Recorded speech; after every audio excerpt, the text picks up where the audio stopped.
রাত পেরুলে শারদীয় দুর্গাপূজার মূল আনুষ্ঠানিকতা শুরু। তাই শেষ মুহূর্তে দম ফেলার ফুরসত যেন নেই সনাতন ধর্মাবলম্বীদের। মণ্ডপে মণ্ডপে দেবী দুর্গার প্রতিমাকে সাজিয়ে তুলছেন কারিগরেরা। মন্দির ও মণ্ডপগুলোতে চলছে ধোয়া মোছা ও সাজসজ্জার কাজ। এদিকে দুর্গাপূজা ঘিরে সব মন্দিরে ও মণ্ডপে আইনশৃঙ্খলা পরিস্থিতি জোরদার করা হয়েছে। বিস্তারিত ইমরুল কায়েসের ডেস্ক রিপোর্টে। শারদীয় দুর্গাপূজা ঘিরে মন্দিরে মন্দিরে চলছে শেষ মুহূর্তের প্রস্তুতি। মন্দির ও মণ্ডপে চলছে ধোয়া মোছা আর সৌন্দর্যবর্ধনে আলোকসজ্জার কাজ। এবছর বগুড়ায় 681টি মণ্ডপে দুর্গাপূজার আয়োজন করা হয়েছে। প্রতিমাকে রং তুলির আঁচড়ে সাজাতে দম ফেলার সময় পাচ্ছেন না কারিগররা।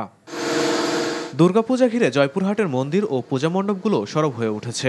তাই শেষ মুহূর্তে প্রতিমার গায়ে রং তুলির শেষ আঁচড় দিতে ব্যস্ত কারিগরেরা। জেলায় উৎসবমুখর পরিবেশে শারদীয় দুর্গা উৎসব উদযাপন করতে সব ধরনের প্রস্তুতি শেষ করা হয়েছে বলছে আয়োজকরা। প্রায় সকল প্রস্তুতি সম্পন্ন।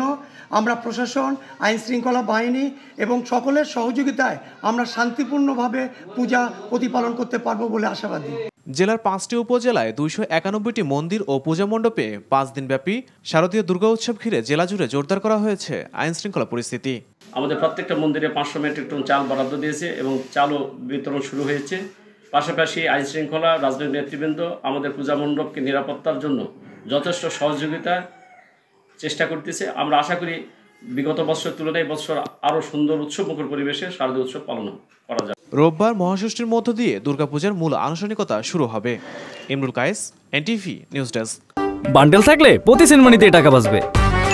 বিকাশ সেনমানি বান্ডেল কিনে জিতুন প্রতি লেনদেনে। ভাই বয়সটা কত ভাই? এই বয়সে কি আপনি জাউরামি করেন নাই? ফার্স্ট টাইম করতে গিয়ে কট খেয়ে গেলাম গো ভাই। জাউরামি করার সময় মনে থাকে না তোমার যে জাউরামি করতে যাইতাছি নাকি কট খেতে যাইতাছি?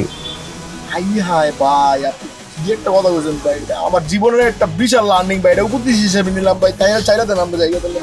শোনো ভাইয়া, তোমার একটা কথা কই, সব কার্ডই তোমার এনজয়ের জায়গা লয়ে যাবো না, কিছু কিছু কার্ড এমন মাইন্ডটা চিপা লয়ে যাবো। আরে টের পাইতাছি ভাই, কি হইলো আমার লোকে? এই কি পাইলাম আমাকে দুইটা মোবাইল, আর মোবাইলে কত টাকা? 6000। এদিকে পুষবো রামগো? না ভাই পুষবো না। এই ফোন বেচলে 10, এটা বেচলে 10, 20, আর ফোনের ভিতরে আপনার 6000 পাইছি, মোট 26000 ভাই। 26000 হইব না ভাই। কি করা যায় কদি ভাই? গাড়াই দেইরা গায়ে হারাইলে বাপ মা আসবো, বাপ মা আসলে ধরুন মনে করুন আর 10-15 হইলে আর কি পুষবো আপনার। ভালো আইডিয়া দিছিস রে।